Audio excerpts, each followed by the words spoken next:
Welcome to ILTV's Israel Daily. I'm Aaron Porras, and coming up in today's newscast, upwards of 1.9 million Israelis have now been vaccinated as Operation Back to Life kicks off. Meanwhile, United States Ambassador to Israel David Friedman concludes his historic term.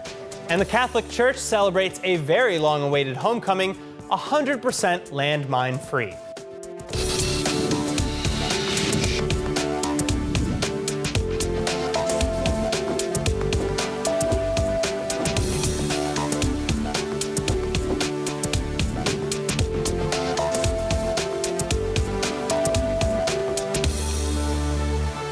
Israel's coronavirus vaccine program, already in the top of the world, now getting its booster with the rollout of Operation Back to Life. And as you might expect, Israelis are very excited. Nearly 1.9 million Israelis served with coronavirus vaccines as of Sunday, 50,000 of whom were given their second and final shot. And with the latest incoming doses, things are only getting better. יום ענק למדינת ישראל, עם משלוח ענק של מטוס שמגיע במסגרת מבצע חוזרים לחיים, מטוס מלא זריקות עידוד. Prime Minister Benjamin Netanyahu and Health Minister Yuli Edelstein hailing the latest shipment of coronavirus vaccines from Pfizer-BioNTech on Sunday. And Israeli health authorities are adding that they expect to receive between 400,000 and 700,000 new doses per week until the entire adult population is inoculated, with plans to administer upwards of 200,000 more shots every day. As for who gets their new doses next, teachers and Israelis 55 and older will now be included in the next eligible group for vaccinations, as opposed to just Israelis 60 years old and older from before. And this as nearly 75% of the 60-plus population has already gotten their first dose.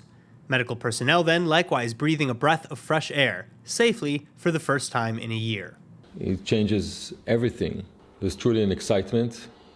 I'm excited to receive the second shot. That means that within 10 days, 12 days, I will have a 95% protection, which is a lot. It changes a lot for me. But while the data shows Israel to be on the up and up, with most in every community obeying health orders, we're not out of the woods just yet. Authorities are urging the public to continue strictly minding lockdown measures as the morbidity and infection rates remain worryingly high, and some have yet to play ball. Reports showing that several yeshivas or ultra-Orthodox seminaries in the Mea Shearim neighborhood of Jerusalem reopened to students on Sunday, mainly for boys, and in spite of government orders to close. Meanwhile, police also handed out over 12,400 fines since Friday when the lockdown was renewed, thousands flocking to beaches and boardwalks under the pretext of exercise, and upwards of 130 people were fined for violating self-isolation orders, including several Israelis who knew they were infected but left to visit friends or just drive around anyway. Health experts trying to remain positive. Hopefully, I hope that we'll get it through this wave, this immense wave of patients. We'll get it done. We'll be up to the challenge without many deaths. The toll won't be high. Well, in any case, the number currently is quite high, with over 6,780 new infections reported since yesterday, bringing the new total of active infections to 69,762. 1,070 now still in serious condition, of whom 304 are in critical condition, and the death toll at 3,689. Joining us now to discuss these recent updates in the fight against the coronavirus, Professor Nadav Davidovich, Director of the School of Public Health in Ben-Gurion University, and as of yesterday, Interim Chair of the Association of Public Health Physicians. So, first of all, thank you for joining us, and congratulations on your new position. But tell me, Doctor, It's an old new position. I was a chair for 6 years. Professor Levine replaced me, and now I got in, for the COVID. All right, well, I guess we're glad to have you back. But so what does the arrival of the new vaccines mean for Israelis who are again locked up in their homes due to the coronavirus? Because despite the rise in people vaccinated, we're still going into shutdowns.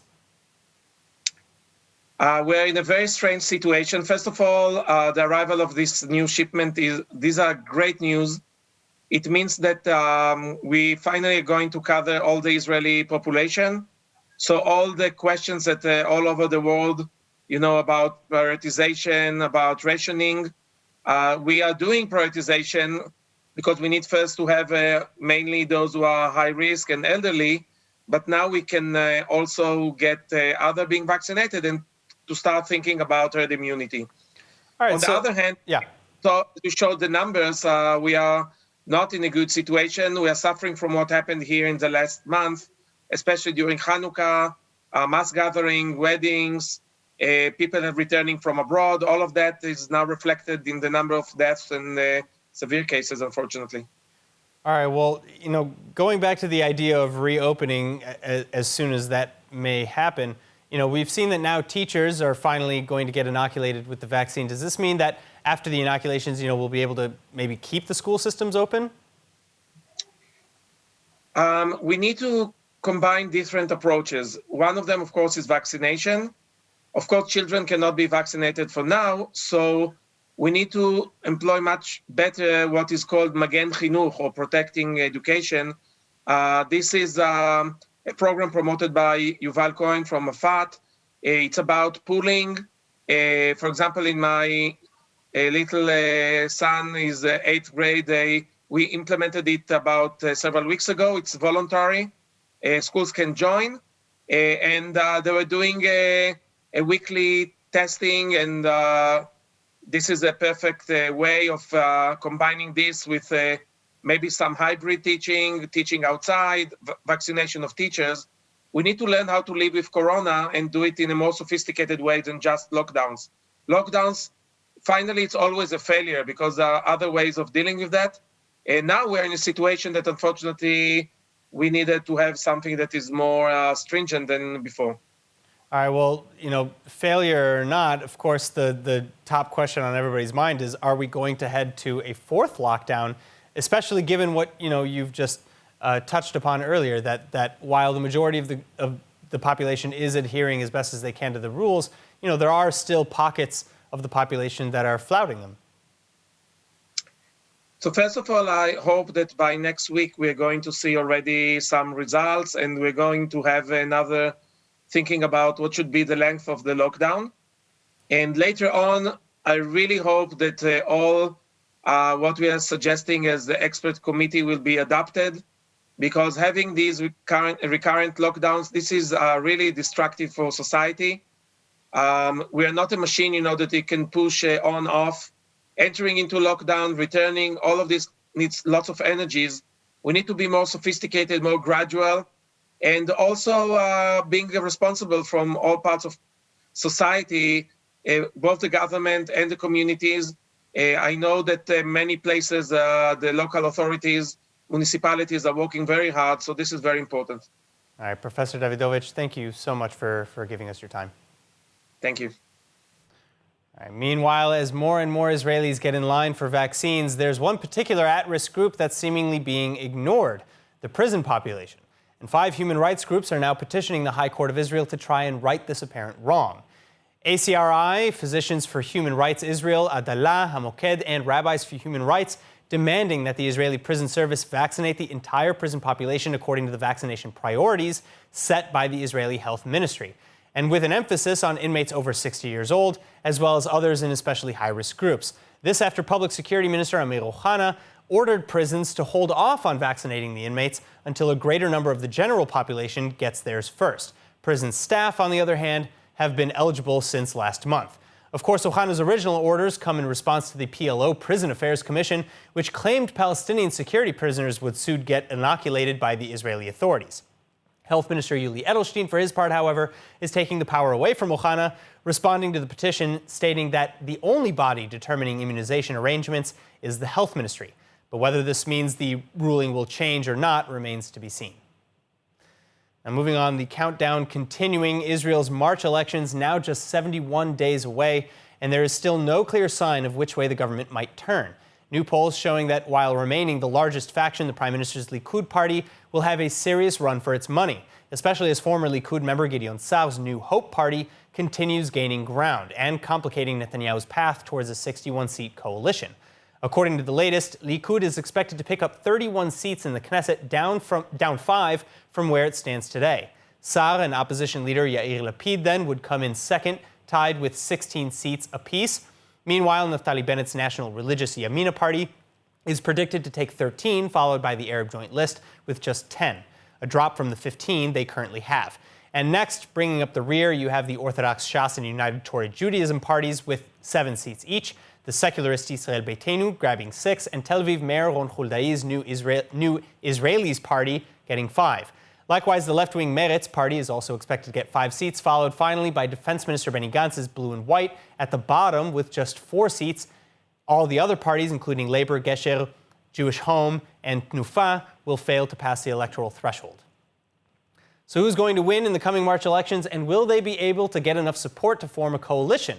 Joining us now to discuss is Israeli attorney and journalist Ben-Dror Yamini. Ben-Dror, thanks so much for being with us. Now, with all these new parties now rising in Israel, can we expect this election to be any different than the others? It's very interesting because we have no idea what is going to happen. Right now, we have something like 20% of the Israeli voters who have no idea what they're going to vote for. I mean, yes, right now we can see in the polls that many voters are moving from the center-left to some right-wing parties, like the new party of Gideon Sa'ar, and some of them even to Naftali Bennett. But I guess it's misleading. It's misleading because the only one reason that they are allegedly moving is because Sa'ar is speaking against Netanyahu. He is part of the campaign Rak Lo Bibi, which means not Bibi. So, but it's not enough. I guess it's going to change in the next 3-4 weeks.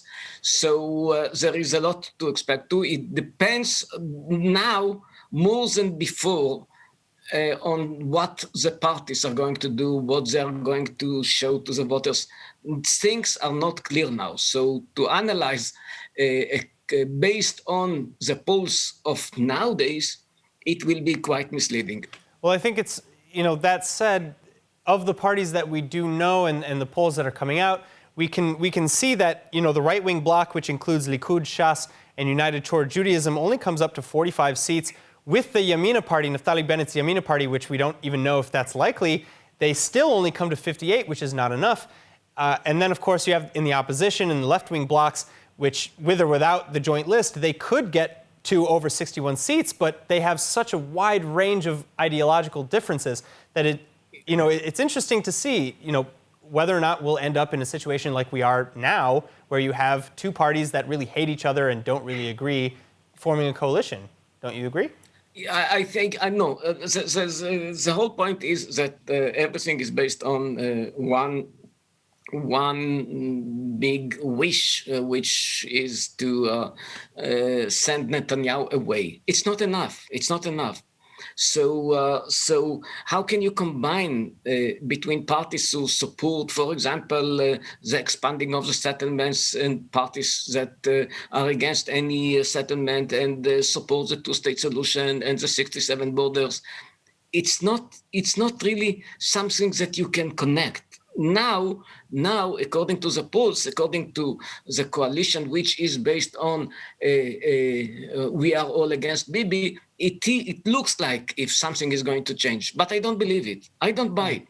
That's why I'm not really impressed from what we see now, because there will be, and maybe we will meet in 3-4 weeks, and I will tell you, look, you see how things change, because the glue of we are all against Netanyahu is not enough in order to connect the parties that cannot be connected. Well, so what's the role of the Arab vote? Because, of course, they make up a sizable percentage of the electorate, but then you have the Arab joint list, which is, according to these polls, which, as you have mentioned, are likely to change, but, they're losing ground. Yeah, that's very interesting because at the beginning, when Netanyahu began to speak about, I now want the Arab voters, it looks like a joke. But no, it's not a joke. Many of them. When I say many of them, we are speaking about many thousands, maybe 1 seat in the Knesset or maybe even 2. Are going to vote for Zionist parties and also for the Likud party. Why? Because of mainly 2 reasons. First, they are fed up of the joint party that did not actually achieve anything. Second, let's not forget the big difference that was created with the peace agreements, normalization agreements with 4 Arab countries. I mean, the Arab leadership, the Knesset members were extremely against. But the Arab population in Israel is, I will not say extremely in favor, but generally speaking, yes, they are in favor, because for them, it opens new channels, which they are quite happy about. So there is a difference now. If this is Netanyahu who is bringing peace, maybe we should join him. Wow. All right, Bentol Yamini, thank you very much. Thank you for having me. In other news, as Israeli politics shift, so too is the American political and diplomatic guard. And with it, America's ambassador to Israel, David Friedman, who's set to complete his term in Jerusalem today. Unlike President Trump, however, who is reportedly refusing to attend the inauguration for President-elect Joe Biden, Friedman is offering his full cooperation in the transition of duties to his successor from the coming administration. And touting the enduring strength of the Israel-U.S. relationship as a fundamental value of the nation, Friedman says that he'd like to congratulate President-elect Joe Biden and humbly offers whatever assistance that may be required.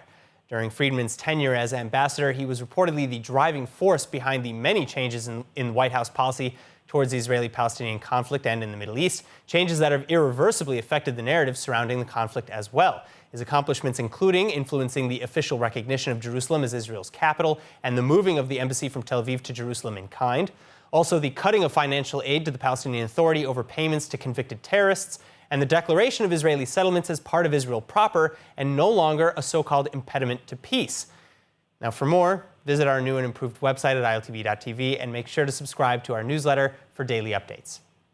Now, on another note, Israel could be hit by a major earthquake killing hundreds of people, and it could happen in the next few years. This from a joint research study based at Tel Aviv University and in collaboration with the Hebrew University, Haifa University, and leading geologists from Israel and in the United States. But for more, we turn now to Dr. Nicholas Waldman, marine geologist at the Marine Geosciences Department of Haifa University and a contributor to this study. Thank you so much for being with us. Thank you very much. It's my pleasure. All right, now, first of all, how did you discover this, and what was the main indicator that we could be heading towards the devastating natural disaster? Well, in 2010, Israel carried out one of the largest and more complex scientific projects of drilling the bottom of the Dead Sea.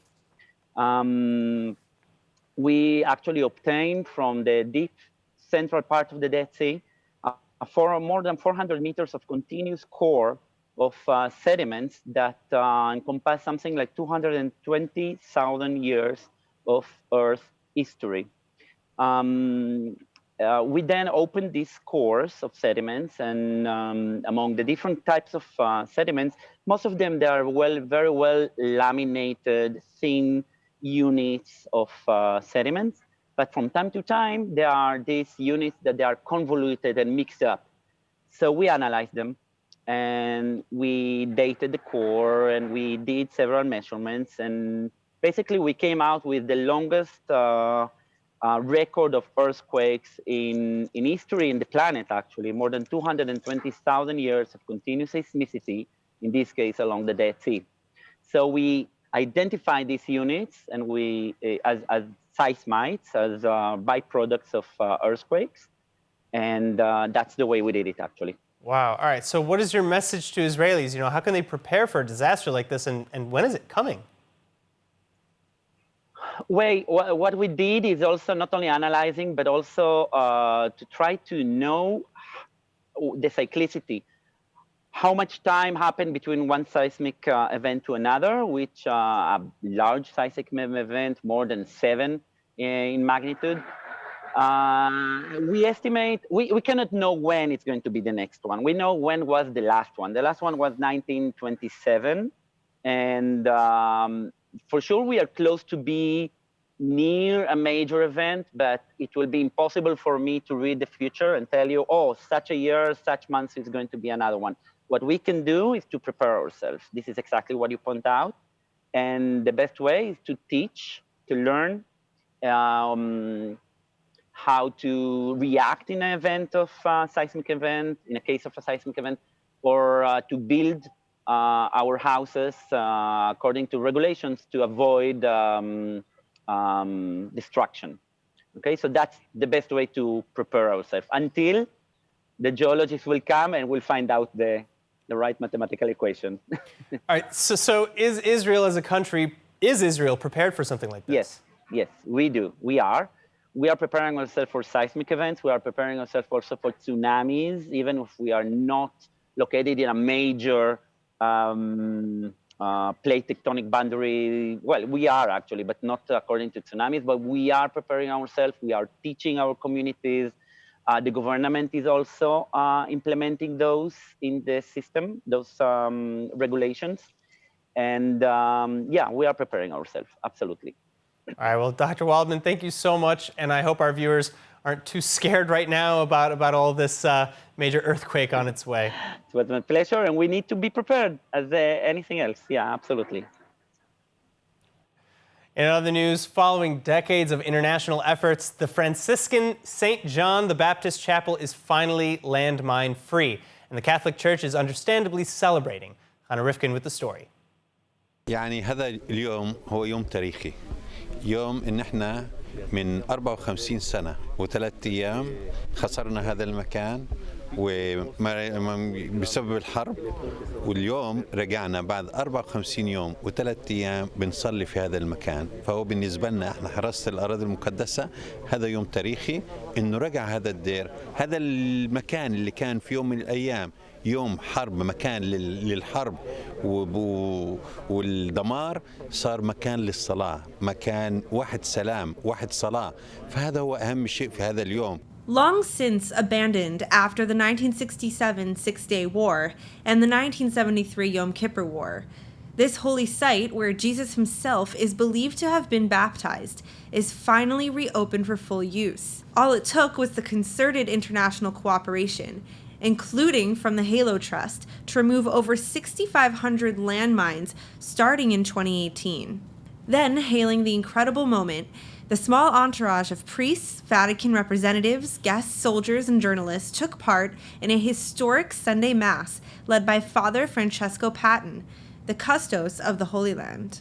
And this followed by a trip to the nearby Qasr al-Yahud National Park and baptismal site, where millions of pilgrims have come to visit.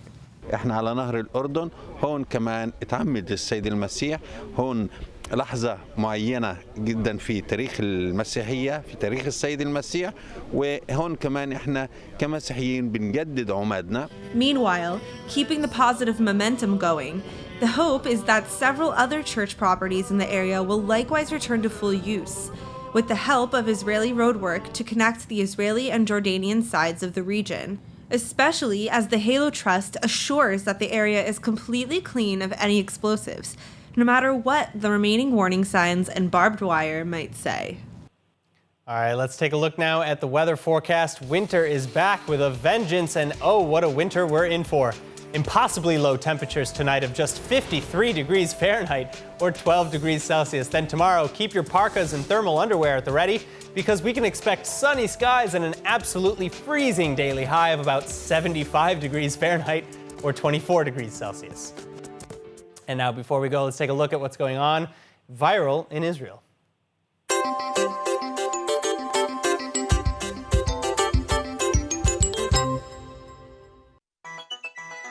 As here we see a burglary fail. I guess these are burglars in Tiberias trying to get into this building here. And thankfully they cannot. I think the message is don't burglarize. All right, that's it for today's news. Today's exchange rate is 3.19 shekels to the American dollar and 2.49 shekels to the Canadian dollar. For more news from ILTV, please like ILTV on Facebook, follow us on Instagram, and subscribe to our YouTube channel. And don't forget to visit the all-new and improved ILTV website at iltv.tv and let us know what you think. Subscribe to our newsletter for the latest updates while you're there. I'm Aaron Porras. Thank you so much for watching.